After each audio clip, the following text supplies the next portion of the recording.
Welcome to Truth Telling with Elizabeth DiAlto, the podcast dedicated to focusing on the truth that's always evolving within us and around us, where we explore the potentiality of truth as a highly esteemed value, especially in the context of everything that falls under the topics of healing, growth, leadership, and creativity. If you're new to me, full expression is my jam. I'm the creator of a practice called Wild Soul Movement. My flagship year-long online women's circle is called Power. I run virtual new moon circles every month, weekend workshops all over the planet throughout the year, and I work with clients one-on-one. I also started doing stand-up comedy for fun in 2018. So this is a place where you can come with your multiple talents and passions to be encouraged, nourished, and cultivated. There's a lot of noise and ignorance in our current culture, and this show also aims to cut through that by exploring the truths of a diverse range of incredible voices. From authors, artists, creatives, and educators to activists, speakers, and those in various scientific and esoteric fields, our guests hail from cultures and countries all over the world. The main intention here is to contribute to creating a kinder, gentler, more curious, collaborative, reverent world where people respect each other's backgrounds, experiences, and truths, and they trust in themselves and in life and recognize that we need each other. We post a new interview every Monday, and if you want to keep up with the show notes and quotes from our guests, you can follow me on Instagram at Elizabeth DiAlto. A few disclaimers. No episode of the show is meant for everyone, and every episode is meant for whoever needs it on the right day at the right time. Not all guest views will reflect my own, and that's intentional. We don't learn, grow, heal, or improve by staying in our comfortable bubbles with all of our people who look, think, or live exactly how we do. If you love what you hear and find it useful and inspiring, the best way to show your appreciation is to share the episode, subscribe to the show, and leave us a rating or review wherever you listen in from. Thank you so much for being here, and here we go. What's up, everybody? This is episode number 332 of Truth Telling with Elizabeth DiAlto, and this is our first interview of the new decade. I'm still riding high on this new decade business. I love it so much, and I hope you love today's interview because I recently put out a podcast listener survey, and many of you listed trauma and healing under topics you'd like to see explored more in 2020 on the show. So today's guest, Irene Lyon, who actually I interviewed Irene way before you all filled out that survey, so I was extra excited that it aligned. Irene is a nervous system expert and a somatic practitioner. Her big truth was that we're at a point in time where we have the science, research, practices, and immediacy to heal deep stuff. So we talked about what somatic work is, the difference between the parasympathetic and the sympathetic nervous systems, and touched on Polyvagal Theory. She helped me understand the difference between trauma-trained and trauma-informed, which is a really important distinction as we all consider practitioners, guides, teachers, and coaches in various areas of our lives. And we also got into neuroception, our sensitivity to safety or danger, common trauma responses that people might not realize is their trauma talking, and how we can value the health that is already present in our systems, even if we are walking around with some trauma. So it's a great chat. You might want to listen to this one more than once, enjoy and share, and check out a lot of the resources that Irene has. She has a YouTube channel. She posts a lot on social media. She has an incredible blog. You can check all that out at irenelyon.com. And our show notes for this episode will be at untameyourself.com/332 so that you can get links to anything that we talk about in the show. All right, let's get into it. Man, it's been a long time. It's been a long time. Irene, I'm excited for this. So for anyone listening, you know, there's guests on the show sometimes who I'm essentially meeting for the first time. Mm-hmm. Then there's guests on the show sometimes who are like dear friends of mine who we just like are able to dive in and go deep, and there's so much context. Yep. Then there's been a bunch of people like Irene who we have with us today who I've known in like air quotes, known you for years, known of your work. We originally connected, I think, through B School in 2011, right? I remember meeting you. Oh my God. You were one of the only other girls at that event that had her partner with her. What event? Marie's event in New York. RHH? Yeah. I did not have a partner with me. Didn't you? I thought you had a guy with you. Oh my God. Mm-mm. That's so strange. Maybe a guy was standing next to you. Maybe. But I remember your hair was straight back then. Yeah. And it was really loud and dark, and it was a crazy time. Yeah. Yeah. Yeah. So No, funny. actually, at that one, I was not in a relationship. So Oh, anyway. you caught me in between Yeah. in So those funny. years of my life. So Time ago. I'm so pumped. I reached out to Irene recently Mhm. because I love having healing conversations on the Yeah. podcast, and not just healing in esoteric terms, healing in real terms. And obviously one of our values on the show and in my work in general is being trauma informed. Yep. And so Irene does amazing work in somatics, especially with the nervous system. I've been working my way through your 21-day tune up. Awesome. And I also, this sounds self-serving, and it is, but it's also not, is what I love learning. The more I learn about the nervous system and somatics, the more I feel so validated in my own work, Yeah. because my embodiment practices are absolutely somatic. I just Yeah. didn't know, Yeah. which is cool. And then this is also Yeah. helping me then to tune in more specifically and actually integrate that intentionally, which then makes them even more potent for people. Mm-hmm. So that's just like a little sidebar of Oh, delight you for got me. it. You got it. So, I mean, it's such a vast topic. So we'll go wherever we go with it today. But the thing I always love asking people, which is a very somatic oriented question, is how is your body today? It's okay. I'm on the tail end of a long chunk of travel. Mm-hmm. I was away for 40 days and 40 nights, was quite biblical, in Europe teaching. And I leave again tomorrow for another week. And I'm in an interesting spot because I haven't been away from home that long, so my routine got thrown off. Yeah. And yet what's interesting is I felt a little not healthier, but because the flow was just so by the moment, there wasn't, running a business, which you and I both do, you got daily stuff to do, admin, all the nitty gritty. When you're at home, you're cleaning, you're cooking, you're doing laundry, you're doing errands. When you're away, that just kind of falls away. And so there was actually, in some strange way, more time for my own system. And when I'm teaching, I'm completely moving all day long.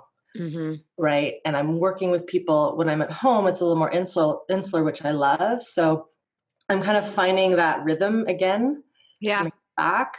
But it's good. Like there was a moment many years ago when we would have met where my system wasn't as good, when I was healing a lot of old stuff. Yeah. Which we can definitely talk about. And that stuff just has really shifted, and I'm grateful for it, because if it wasn't for that, I wouldn't be here doing this work. Yeah. But I can't complain at all. Yeah. The work is just, it's kind of there all the time. So even if I'm feeling a little low energy, it's like, okay, I'm just gonna lay down a little extra, gonna have another bath, go for a walk, talk to a girlfriend, went out with someone last night till 11 p.m. We had a great time, had some wine, just, it's sort of, I'm trying to not make it a routine, because the moment you get stuck in that, you have to follow it.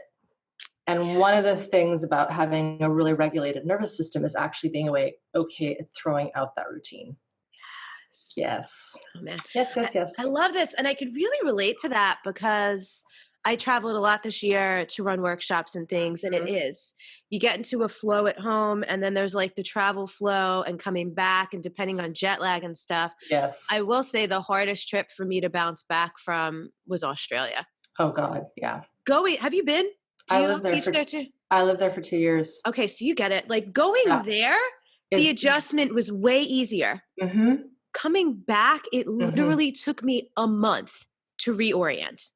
I have a theory behind that, because what is it? I'd be so curious. Well, it's the same way going to Europe. So I just came back from Europe, and that was easier than, no, I always get it confused. Going west to east, I've heard from people, is harder than going east to west. If we think about the way the earth moves and the time zones. Mm-hmm. And Everyone says that. And I think, and this is not scientifically backed up, but our system has fluid in it, lots of fluid, right? Like it's not just water, it's all these different fluids. The earth is made of a lot of fluid, and we rotate, and the universe is rotating in a certain direction. And so if we think of the Coriolis effect, right, the way water goes down drains, whether you're here or down under, us shifting our direction, it doesn't want to go a certain way, it wants to go the other way. And so my hunch is it's easier to go one way because that's the way our fluids are actually naturally. It's like the tensegrity between us and the universe and the pull of the planets. Okay. That's my like hunch. And I'm having a deja vu just saying that right now. Oh my God, that's amazing. It makes a lot of sense because I will say, and I thought you're connecting a dot for me. For a while, when I would go west to east, go visit my family or go to New York, I would do red eyes because like time wise, it sounds efficient, except if you factor in that your girl doesn't really sleep on planes. No, it doesn't work. Which then knocks out the whole first day. Yeah. I'm miserable. Yeah. So I stopped doing the red eyes. Can't do them either. And it's still a harder transition going. When I went to London this summer, I honestly couldn't even adjust this summer. But then coming back, you're right. Coming back is always like, I barely even skip a step, except that Australia trip, I think because I was there for 3 weeks and like really adjusted. Yeah. It was just super disorienting. It's disorienting. And, it's not only are you going across a date line, you're also going into a different hemisphere. And it's really different down there. It's just, even though it's English speaking, it's British colonized and all that, there is a difference there. Yeah. And it's not a bad difference. It's not a better difference. It's really is different. And you don't notice it because everyone speaks English. So you assume it's like being here, but it's not the same. This was something I noticed within like 48 hours. I was like, to be in a place that essentially is so similar to North America and the US and Canada in so many ways, but honestly is so different. It's so different. That in and of itself was wildly disorienting. Yeah. So fascinating. Yeah, it is interesting. We're going back there. I'm going back in November next year to teach. So I'd be curious. Sorry, keep going. Yeah, no, go ahead. You said you're going back to teach? We're going back, yeah. So I'll be back to experiment with that lovely transition of time again. Okay, you'll have to let me know. I will. Now that you're going in with like more of like an experimental mindset. For our listeners who are in Australia, we have quite a few. I'd love if you find me on Instagram, shoot me a DM or email us at hello@wildstone.movement. If you have traveled to the US, I'd be super curious for your experience with Australia being your home base. So just a little geekery for our Australian listeners.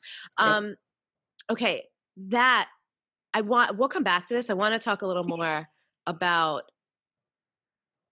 travel and practices. I made a note about this thing that you said about routine. Sure. And my second thing that I always ask everyone to start the interview is, what is a big truth? What's a truth that's having a big impact on your life right now? There's a few. And I know you gave me that question before we chatted, and I looked at it and then I didn't look at it because I didn't want it to, you get all it. Good. Yeah. No. So I think right now, it is the fact or the truth that we're at a point in time where we have never been, and that's always true because history is always moving forward, of course. But if we think about trauma and healing and the human condition, we're at a time where we have the science, we have the research, and we have the practices and the immediacy to really heal some deep stuff. And we haven't had all those four things at the same time. So that there's almost an element right now, I've been doing this work. I've been working in this field since I graduated from high school in 1993. And it's like I was always a step ahead or, doing things that people just didn't understand.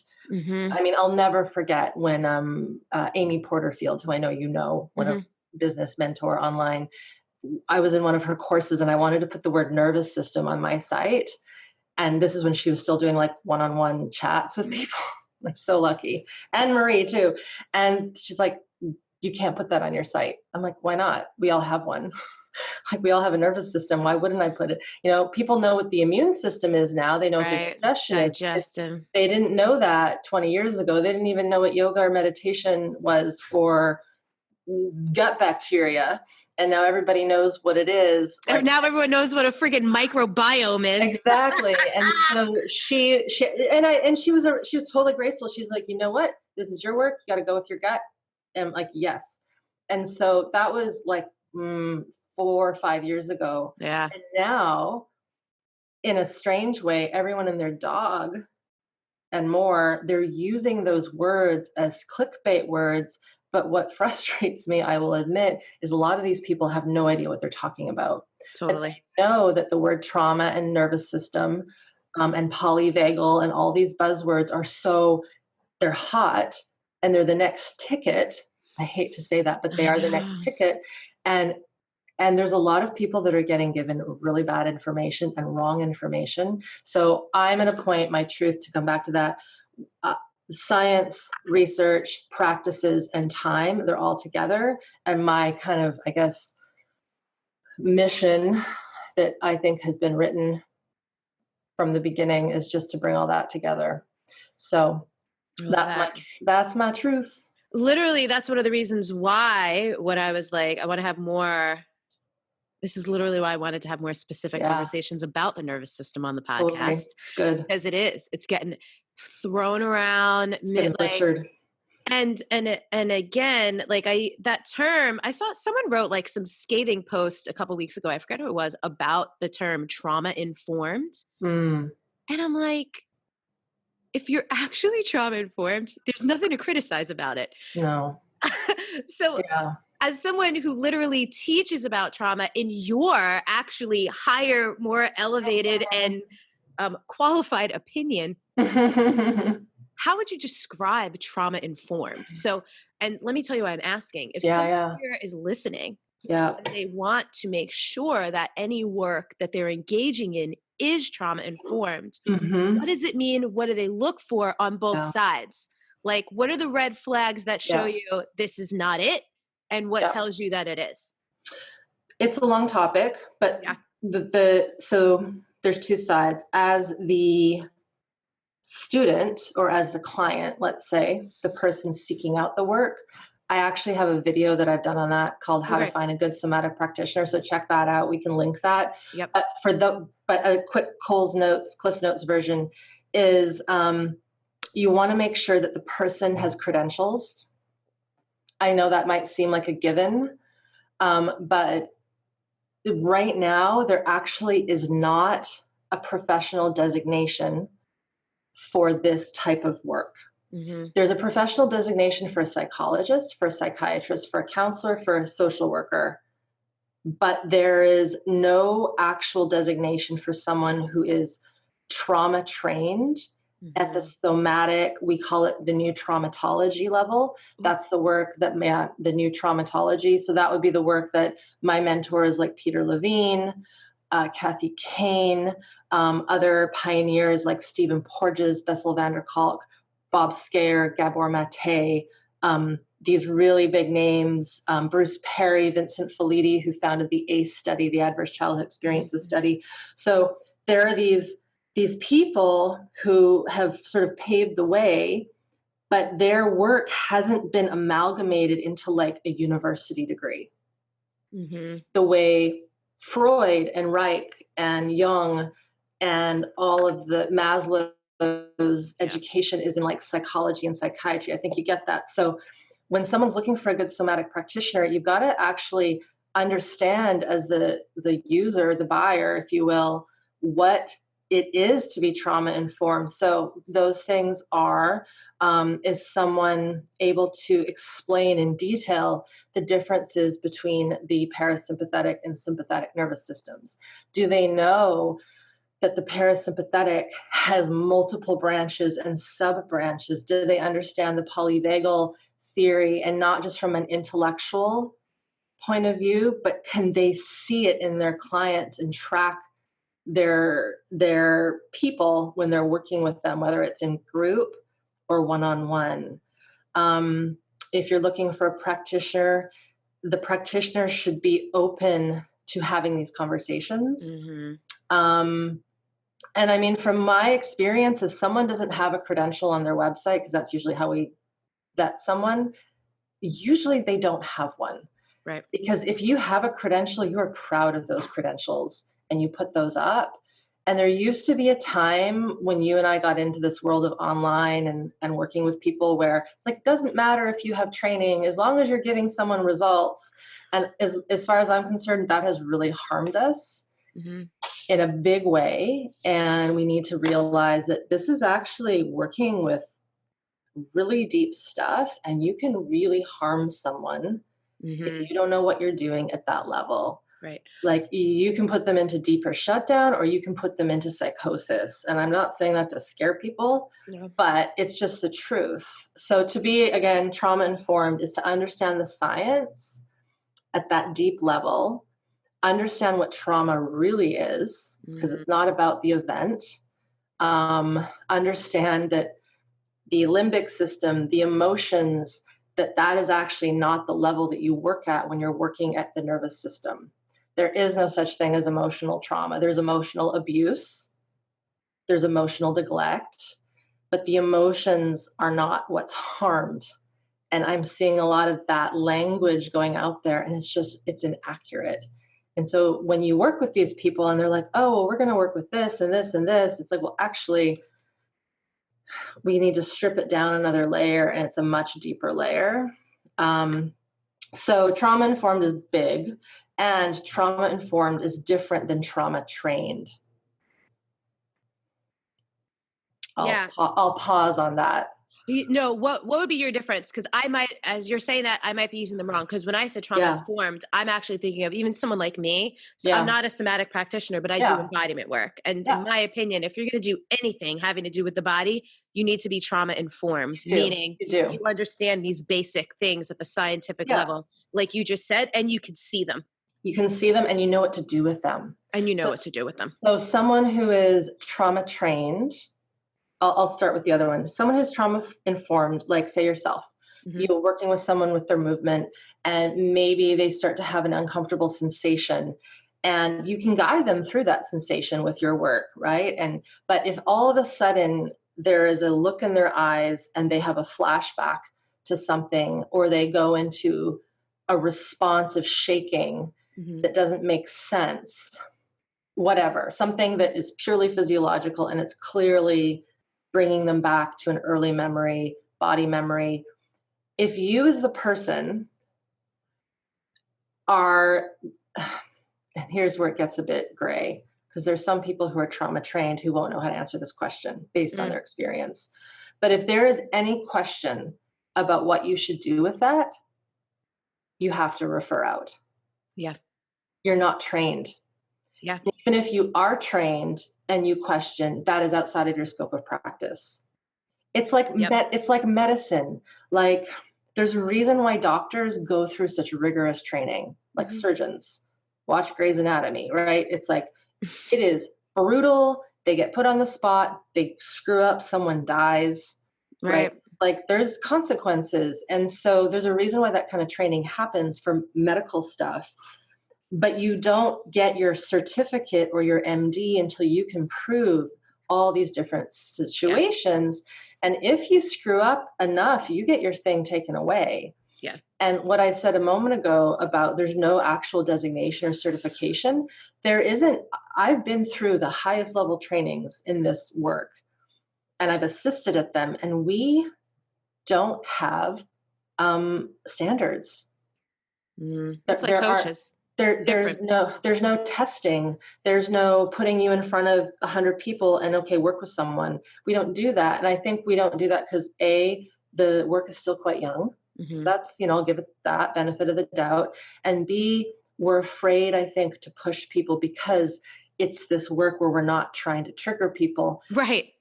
And we're working with human systems. And so I think the next level of training has to happen.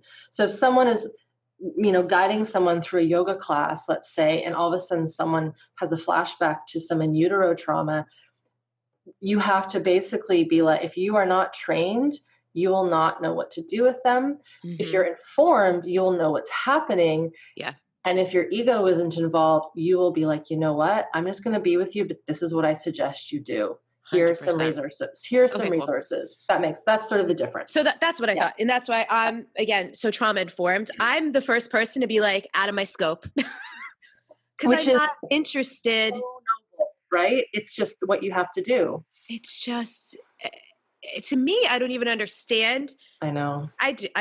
I mean, we do. We understand. Sure you do. And one of my big pet peeves is the people who will like spiritualize it and bypass it with that shit. Sure. When it's like a real, like, no, you don't need ayahuasca. You need therapy. Yeah.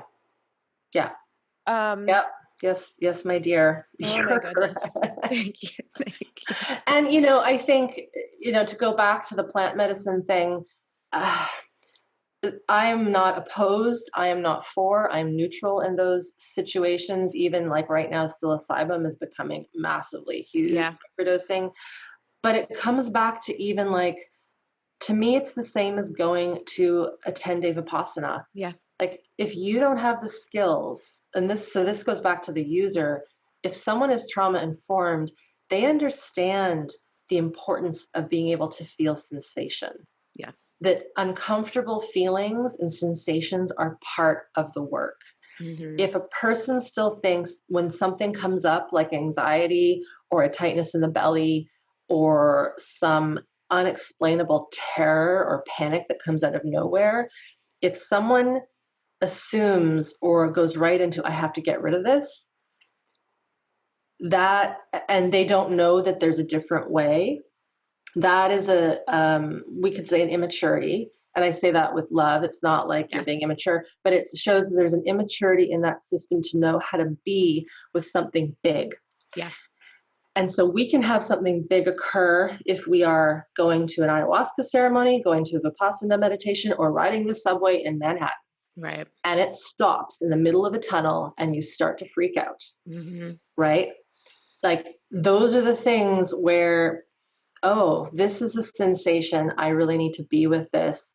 I can't be with this right now. So I better find ways to contain myself, connect, maybe talk to someone.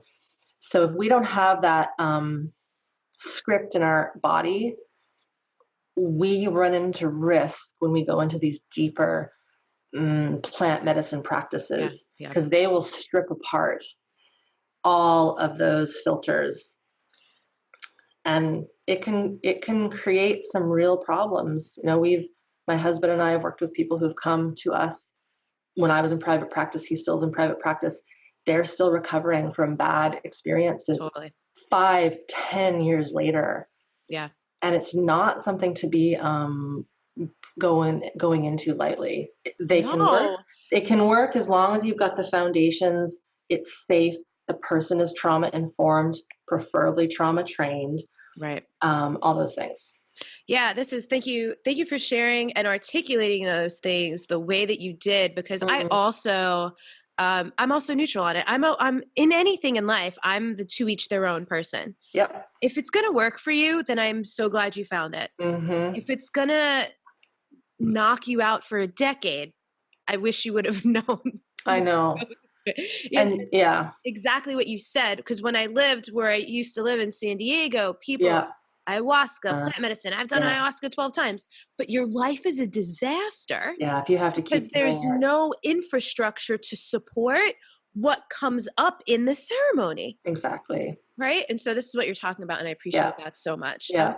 And what's interesting is, to people, I always like to overemphasize, I'm a Virgo, Sun, Capricorn moon. I know not everyone's into astrology, but those who get what I'm about to say, I love efficiency. Yeah. So to me, I understand that like doing a year or 2 or 3 or however long of like therapy, somatic support, all these things might feel like a longer path. No. But like what we just talked about, it's a path that's going to set you up to just not have to deal with shit ever again. You got it. So it's actually way more efficient. It is way more efficient. And it actually, I said something a little while ago on another podcast. Let's see if I can recall it. It was something like, we've been treating healing trauma like a medical condition that we've been trying to fix. Like we have to fix it. And I think there are certain things, like you have a broken bone, you go to the hospital, you get it set.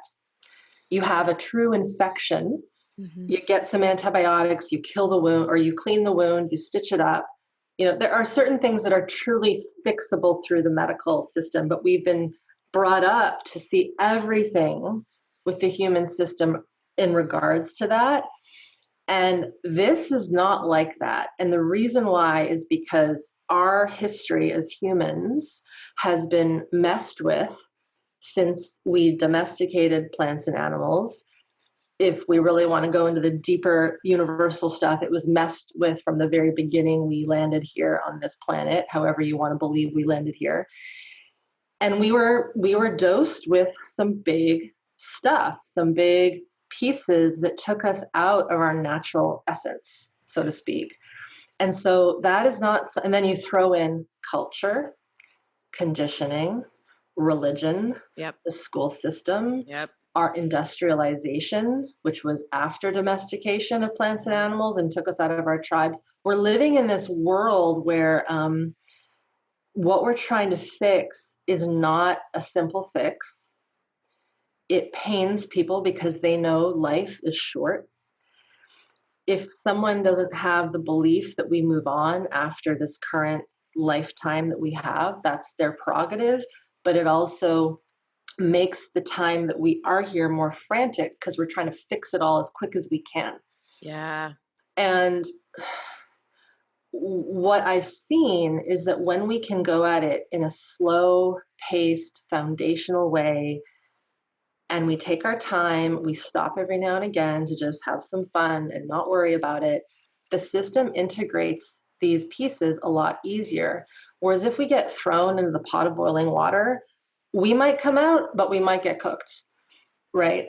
And so it's like, I urge people, and it's like, I know everybody wants it to be different, like next year in 1 month. And it's the whole, I was in fitness, which you were too. That was my first study. I left that industry because the whole, I need to get better now. I need to look better now. I need to fix this now. I mean, we're coming into, at this point in time, we're talking right before Christmas, that whole New Year's resolutions craze. The magazines are no different on the stands as they were 20 years ago. They're really not. They're exactly the same. And it just shows that there's still this subset of folks, which is most of us, who really do want it to be different in 4 months. I fall into that trap sometimes too. And so I'm very humbled by what we've created. And yet I've seen my clients and my students, even my husband, who was deeply traumatized as a kid and completely in complex PTSD when we met. It's taken him 9 years to finally feel safe in this house with me. That does not mean that we have not had a lot of fun. We've done a little good stuff. He's a functioning member of society. He does a lot of good work, but his cellular safety was so disturbed from in utero, birth trauma, and then childhood, that it took time for him to restructure his entire physiology. Totally. And yet, now that it's there, it is solid. Like, if something came into his life that was the equivalent of an earthquake, he wouldn't shatter because he now actually has a regulated system. Yeah, this is amazing. And it's so tangible. So to go back to something that you were saying earlier about the travel, what it reminded me of was, so the first time I ever went to London was in 2015. Yeah. And I had no awareness of my own complex PTSD. Got it. And I was right up in the middle of a really unhealthy relationship that was constantly triggering me. Yep. And I hated London. It wasn't even just London. I could barely stand to be in cities. Were you living there or just visiting? Just visiting. Okay. I did these 2 little stints. I did a little project with WK, and I went twice to do the things. And I didn't realize, because all kinds of things related to nervous system being dysregulated. Yep. So when I went back to London this past summer, because I have to do at least 1 workshop a year in Europe. I have so many people over there. I loved it. Yeah. It was a Yeah. completely different Different experience. experience. I was like, why didn't I like London before? I could live here. You were terrified. I was like, oh my Yeah. God. And I was like, it Yeah. was cool to like mark the Yes. progress. And the same when I go to New York now. Yeah. Years, I mean, it took me a couple years after leaving the East Coast Yeah. to even be able to like spend more than like a day in New York. And now I miss it. Like I go a couple times a year, but so it's cool too, to do Yeah. something where you could actually see your progress markedly and very Totally. clearly. That's a great example too, because, there is this thought that the world is so chaotic, and it is, and it's so busy and it's loud. And if we're regulated in our nervous systems and we have done that deeper work, the foundational work to find safety internally and in relationship to the environment, we can be dropped into some pretty chaotic places and be totally fine and actually like it, like you said. And one of the common things that a lot of folks will say when they're not well is, I can't go out, I can't travel, I don't like being on trains and planes, and I have to stay home. And as I work with folks and I see their change, like you've just said, they are like, oh my God, I just went into a busy restaurant for the first time and I didn't get a headache, right? Or I was able to actually go and visit my best friend and I took a plane and I actually enjoyed it. And every time I felt a little bit of a rise in my sympathetic activation, which is going to happen, I knew what to do with it. Yeah. But if we aren't even aware, which my sense is you probably weren't aware of these more layered sensorial qualities back in 2015, you just knew they were there, but it was like they were like this mash of stuff. I didn't understand how they were functioning. Exactly. And we can function really darn high in those chaotic places, but what happens is we then override. We bypass it. And most people, from my experience, living in the bigger cities are in that boat. They're overriding. And as we know, as you know, is as we override and as we deny all that stuff inside, that's what makes us sick. Yeah, right? Exactly. Yeah, 100%. Yep. I love this so much. I don't love that it happens, but I love knowing that there's so much we could do about it. Yeah. And I mean, the fact that you just said you were back there and you loved it. You can't get any more convincing than that. I left feeling so proud of myself. Yes. I was like, you did it, girl. Yeah. Yeah. And there's almost like, tell me if this is true, you almost can't pinpoint one thing. It's just the organismic difference. Yeah. Right? It's not because you were able to do this or that. It's just like the whole experience was just 100% different.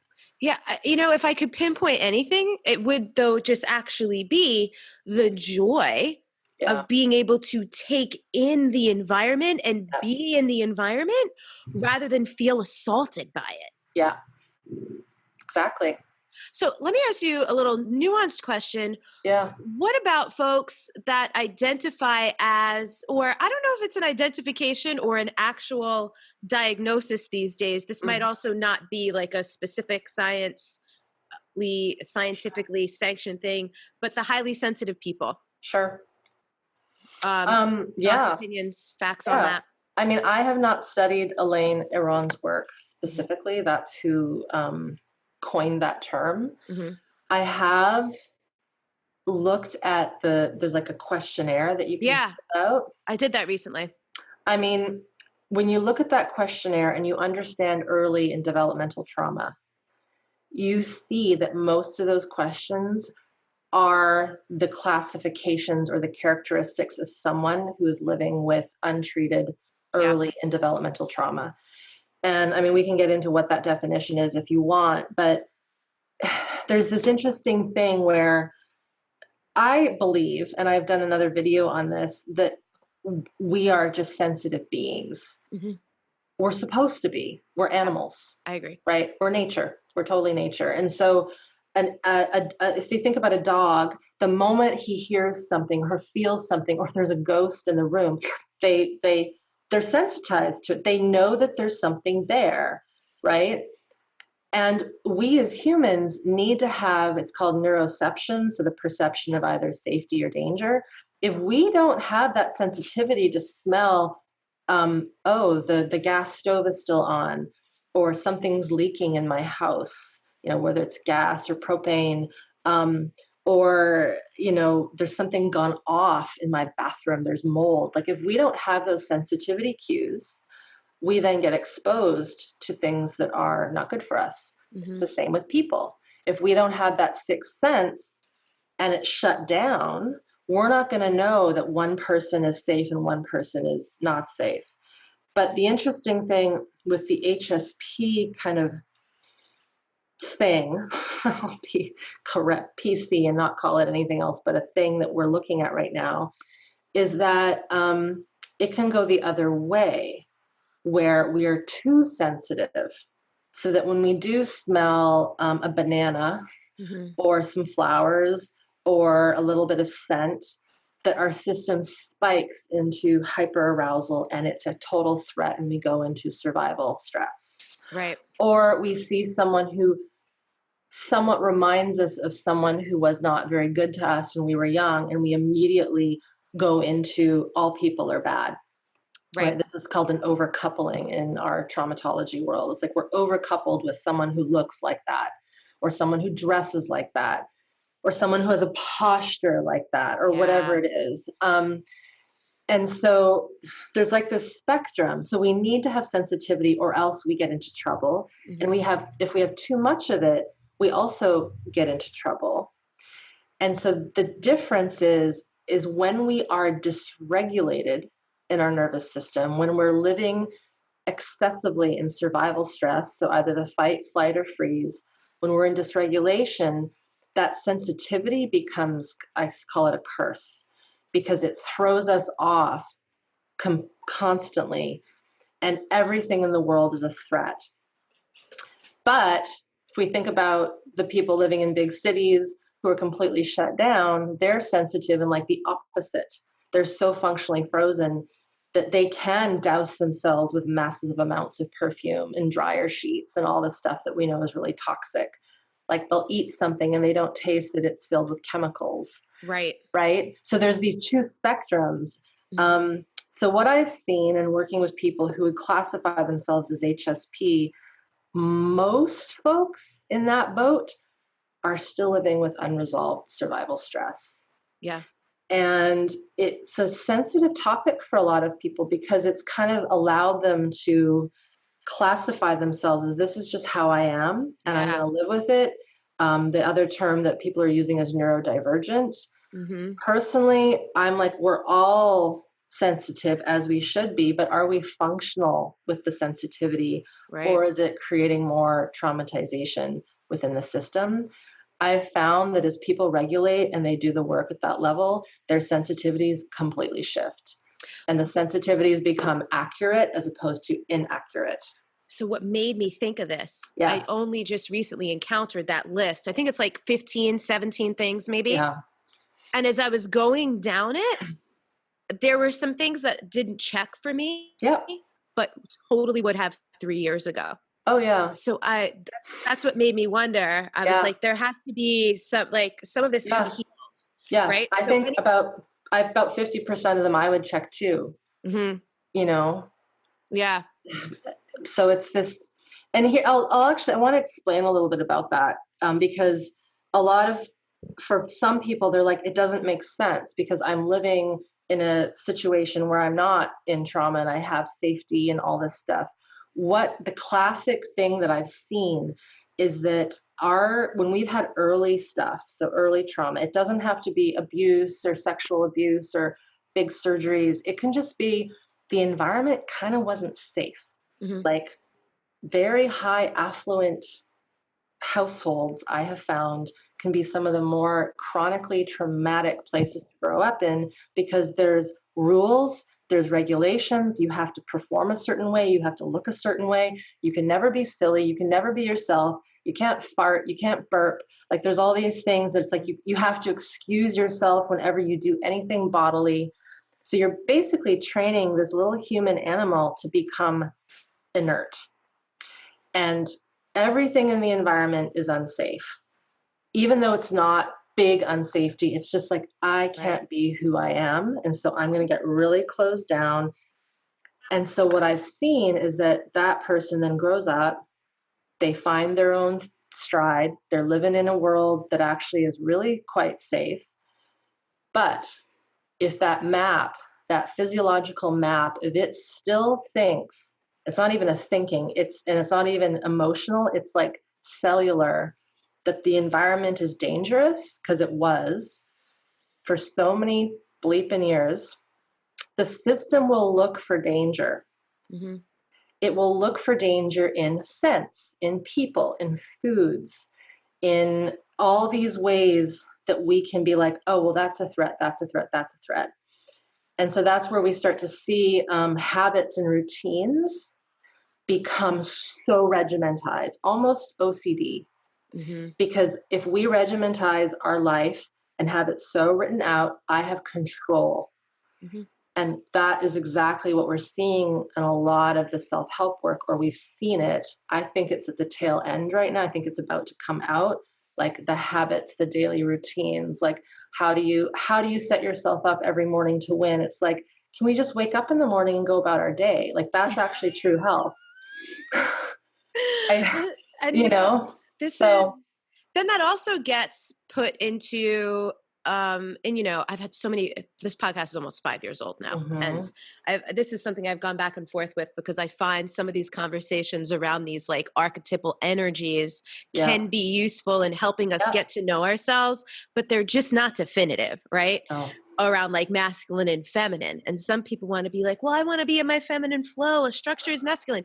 Yes. And you need both. We're made from both. Just live, right? So even the morning routine thing, it's funny. I did it like an interview for this summit a couple months ago. Yeah. And they were asking me like, what are some of my practices? And I'm like, I learned transcendental meditation last year. I really like it. I'm like, I do it like sporadically. Yeah. And the person asked me, well, what do you think is your resistance to doing it every day? And I'm like, all right, before I flip over my desk, I was like, it's not resistance. I just don't need or desire to do it every day. Like, because like you're saying, and I think some of these things, and there's, if I sound condescending, I'm not being, it's just funny not. Because that like, that line of questioning drives me nuts, because that's, to me, that's condescending, right? Yeah. Or superior.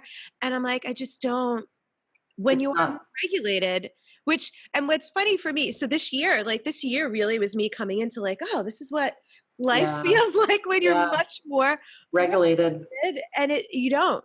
The like kind of like where we started the conversation, you were saying the routine, the regimentation, if you engage with it if you enjoy it, right? Exactly. Like if it feels good, not because you feel like if you don't, the wheels are going to come off the cart. Yeah. Exactly. And I think, there's there's the healthy routines. Like we should brush our teeth every day. Mm-hmm. We need to drink some water or a lot of water. We need to eat good food. Exercise is essential for any human animal. Like there are these certain things, but it's the routinization of how it's so planned.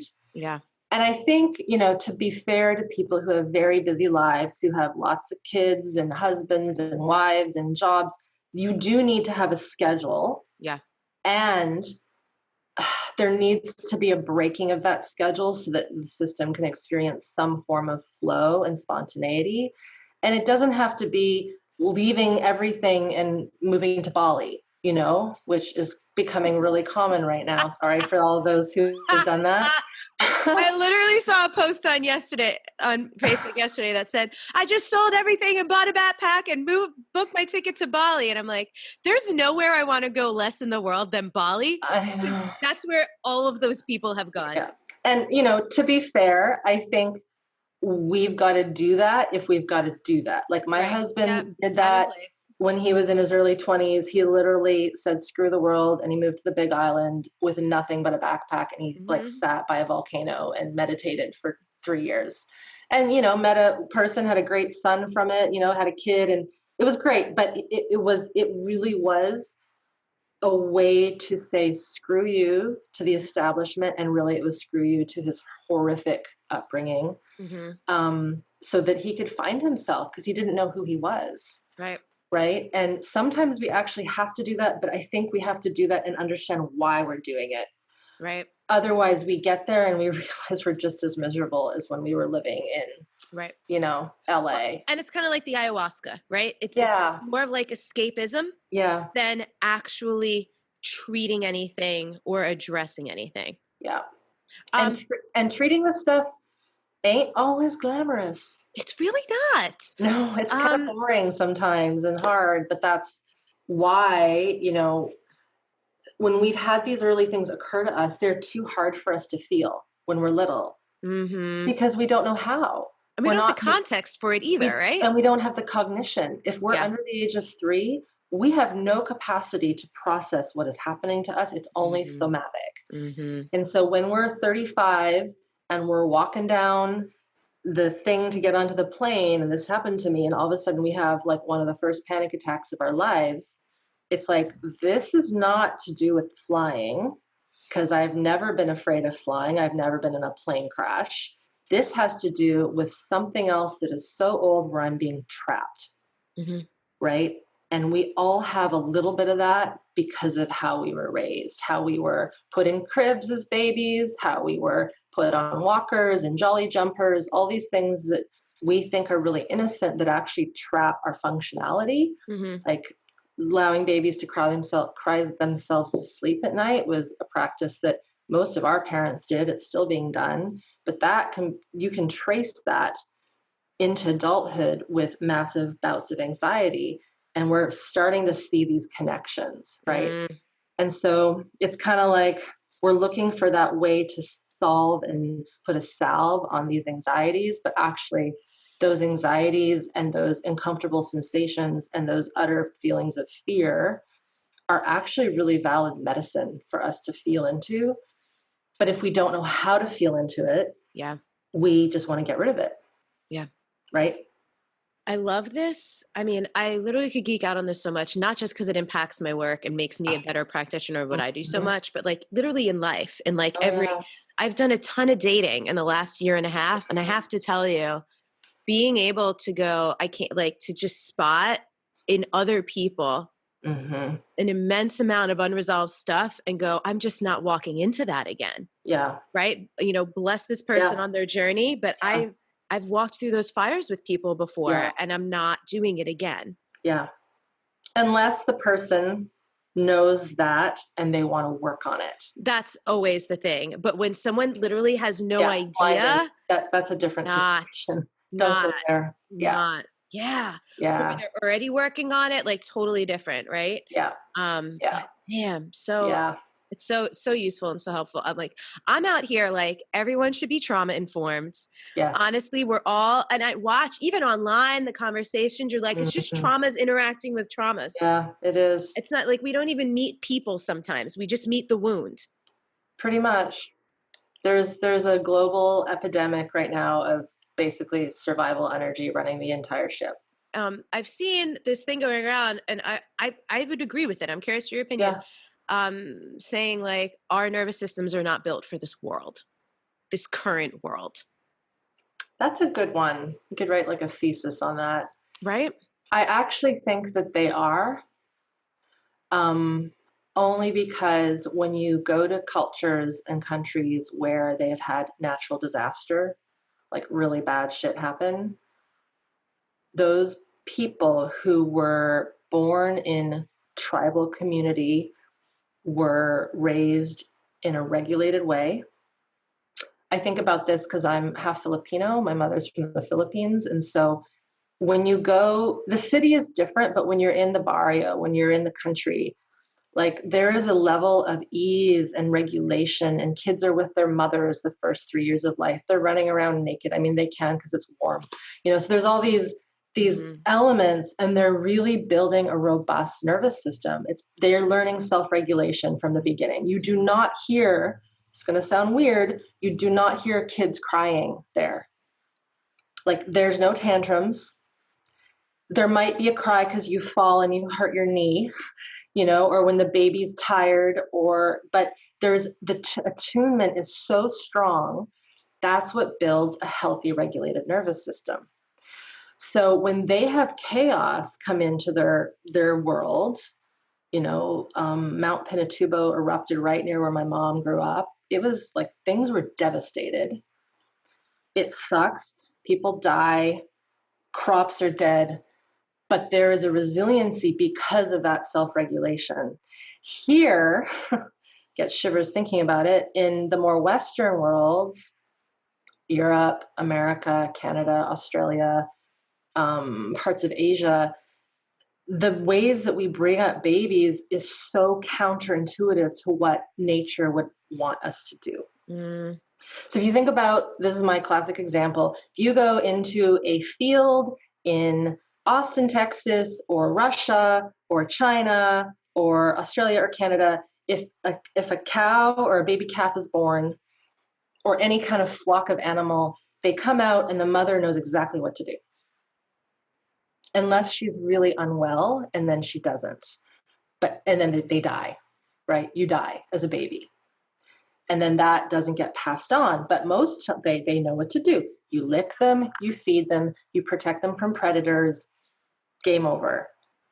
That's how we are meant to be brought up. But because of, oh, well, you're not supposed to do this with this baby, and you're supposed to do that, and oh, you've got to put them on a feeding schedule, and oh, you got to do that, and oh, you got to put them on their tummy before they've got the strength to lift their head. All this stuff. Having a rational mind is a bitch. It's so crazy. So what occurs is that you've got all of these humans who have been raised in multiple different ways, and we are mixing with the complexity of our brilliance. Mm-hmm, right? Mm-hmm. It's right here. We wouldn't be talking if it wasn't our brilliance on board, creating all this amazing technology. So we've got all this brilliance, so I think it's not that our nervous systems can't handle. They can handle it. What is not being handled is the fact that we don't know how to raise solid humans from the beginning. Mm-hmm. And I've studied some of other civilizations from non-planetary sources in the last few years. And when you look at some of their scripts and texts, like people can't just procreate the way we do. Like you have to go through training, and you have to understand what it means, and you have to be regulated in your own system before you can do that. And even when you are permitted, you don't have to. And if you don't, it's not shunned upon. And so we've got this kind of interesting situation where we're actually pretty resilient when we're regulated. And it's the dysregulation that's making our internal system chaotic. It's not the other way around. Yeah. That's my pure belief in seeing people go from really unwell to thriving in cities. I'm really noting your use of unwell. Mm-hmm. And I'm making myself a note to use that instead of unhealthy, because the word healthy is just so, it could mean so many things. Yeah. And I'm really, like every time you say unwell, I actually like kind of soften and relax. And I'm like, that's just like a truer, more accurate, more honoring term. Yeah. Because health is actually always there. Yeah. The system knows how to take care of itself. Mm-hmm. Just like if we were to all leave planet Earth, it would regenerate within like a few hundred years. Yeah. Right. And so the human system is actually exactly the same, because we're born from organic matter, and we become unwell because we don't value the health that's there. Right? Yeah. We're going to meme that for you. Okay. We become unwell. I'm writing it down and repeating it because we all need to hear it, because we don't value the health that's there, or even know how to recognize it, right?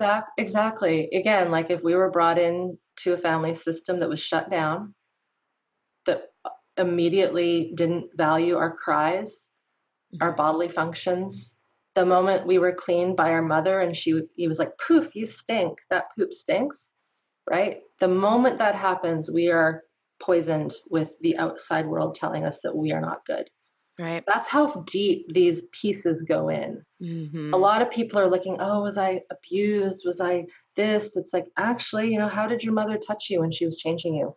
Totally. That is somatic. And so this was actually, and I'm wanting to be mindful of the time for a moment. Do you have a hard stop or you're good? No, I'm good. Okay, cool. So, because one of the things that I realized in my own healing, you know, I grew up a lot of love in my house. Yeah. I didn't have to deal with a lot of the things a lot of people deal with. No physical abuse. There was food on the table. Money was tight sometimes in my younger years, but like it just wasn't. I did not deal with poverty. Yeah. But there was some real emotional neglect. Of course. For no reason other than like my own parents being dysregulated in their own ways and unavailable and unaware, you know?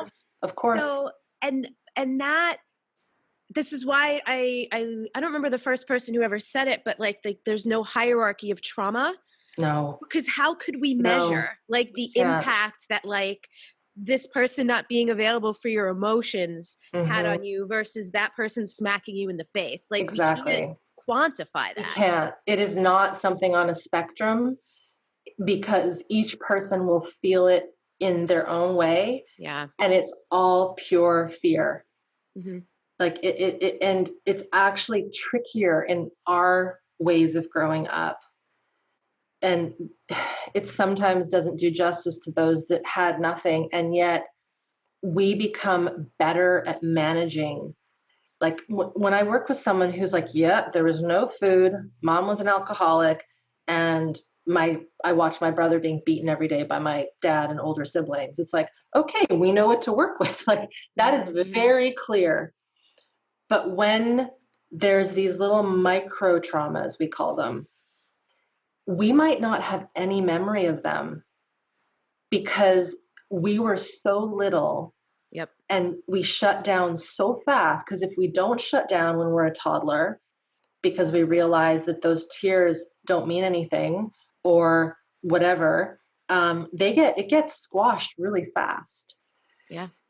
And I mean, I'm pretty certain that's why the level of chronic illness we're seeing right now is at high, because that generation, like those, we're now at our age, and the system the youth of the system can't keep regenerating. Yeah. Like it finally, literally, to quote one of my favorite books, when the body says no, the body says no. Like we can't keep hiding this anymore. So yeah, it's you're hitting the nail right on the head. There's a lot of people that are like, oh, I have no reason to worry. Like, why should I be complaining? And then I'm not saying that you should complain, but I shouldn't put any money or time into this because I had a pretty good childhood. Right. I have found that a lot of the folks that I work with, if they start out with, oh, my childhood was really happy, usually that's a red flag. Right. Because we don't have to say that. Like if we're having to say that, it's usually because, and I'm generalizing, we know something isn't right and we don't know what it is, but something isn't right. And so we're looking in our data banks for, where did I get screwed up? Was it school? Was it this? Was it, being a gymnast for 5, 10, 15 years and never being allowed to cry when I fell? Like all these, I grew up figure skating. So I was one of those kids. Oof. Never got to cry unless I broke a bone, like all the falls, like that hardens a person. Yeah. And it stops them from feeling. So it isn't just these big abuses. It's really important, I think, for people to understand that. Yeah. And the minimization, right? Like, you know how many years I didn't heal? Because I was out here minimizing what had happened to me because I was comparing it to things that seemed worse. Yes. In air quotes, seemed worse. So again, just like the comparing. I feel like there's this year, one of the conversations I had in my power circle was the ways that we distort our own experiences with minimization, dramatization, and romanticization. Yeah.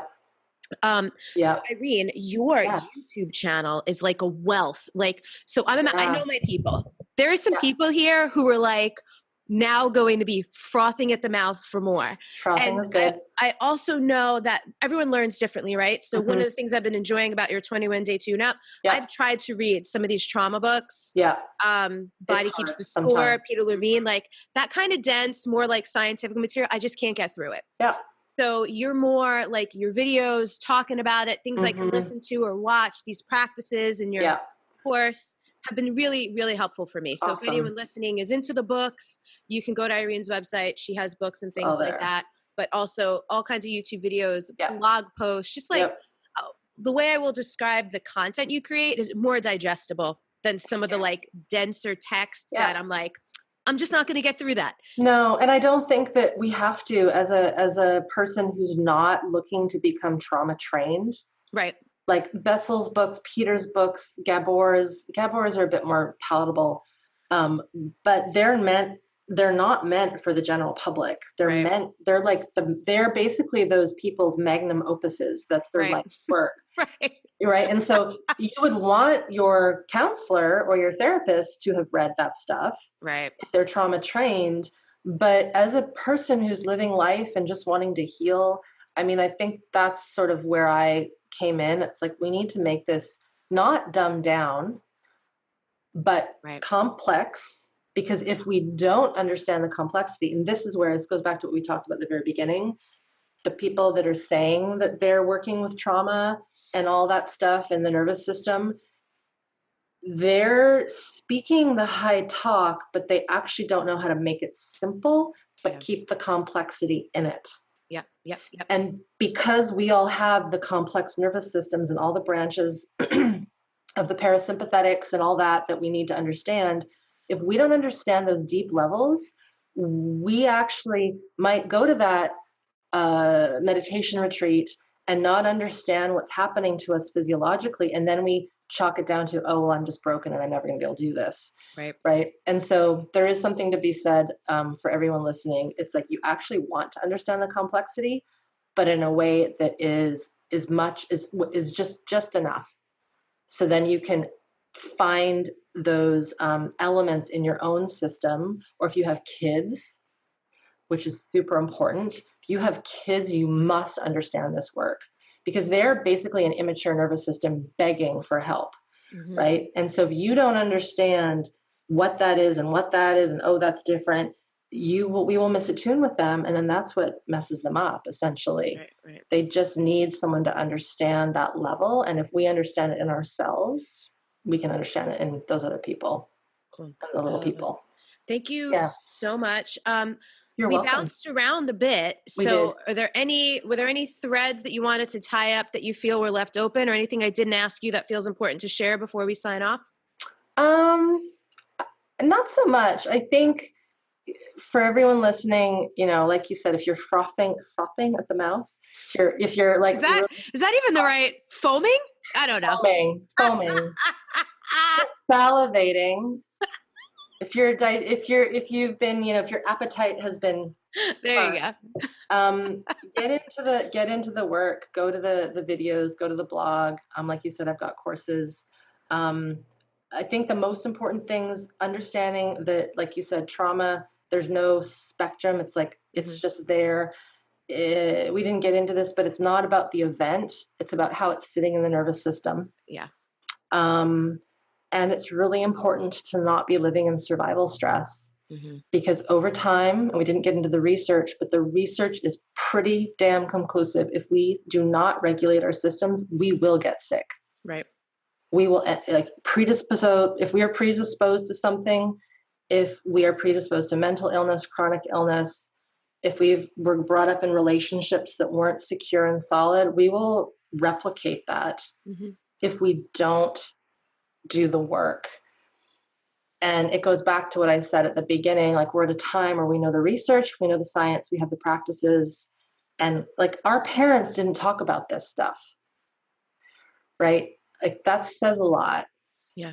So the fact that we're talking about this, and anyone listening to this, there's almost no excuse other than fleeing from our own health, which is a thing. Yeah. Right. So that's what I would say. Work on the survival stress, learn what it is. Most of us have some of it somewhere. Yeah. And it's okay. We're all in it together. We're really all in it together. And like you're saying, like, the fact that we're talking about it, this is why I'll always invite people to have these conversations. The more we could just normalize and also unshame. Yeah. We literally all have, like, it is literally what you're just saying. Our parents weren't talking about it, which means they weren't addressing it, which means that we are the product of that. So, and we have to. It's our job. Thank God. Yeah. It actually is our responsibility. There's been a meme going around about trauma, where it's like, I forget what it was, but that trauma wasn't your fault or something. I forget what it was, but it's your responsibility to heal it. Yeah, and I've been seeing some people cross out the responsibility. I'm like, don't do that, because we are actually responsible for healing this. I know that doesn't sit well with everyone because it was our past and our environment that dosed that to us. Mm-hmm. But we actually are responsible for what's in our system. And it's not about staying in that victim mode. That's very important. But being really filled with agency. Yeah. Right? It's like, how can you have agency for not just yourself, but your planet? If we keep this stuff in our system, we're polluting the planet. Mm-hmm. Hands down. And then just continuing to pass it on. It's literally so important. So. And we can stop it in a generation. That's what's so cool. That is. Right? Yes. Like, we really can stop it in a generation. It's not that hard because we know what to do now. Yeah. Yeah. So, there you go. So great. Thank you so much, everyone listening. You're welcome. The show notes will have the links. I mean, we touched on a lot of resources here. So make sure you visit the show notes page because we will put links to everything for you. Go find Irene. I follow her on Instagram, follow her YouTube channel as well. And thank you. Keep learning. So much. Thanks, Elizabeth. Practical inputs and outputs and going, what do I need and what is unnecessary, right? What's extraneous here? What's vital? And then things I'm doing less of in 2020, which I think of any of the things I'm going to share with you in this episode, this is probably the most relatable across the board to anyone. So focusing more on sufficiency and doing less of over anything. Over producing, over analyzing, over consuming, over indulging, over functioning, over engaging, over giving, over sharing, over tolerating, right? Where am I just doing entirely too much, right?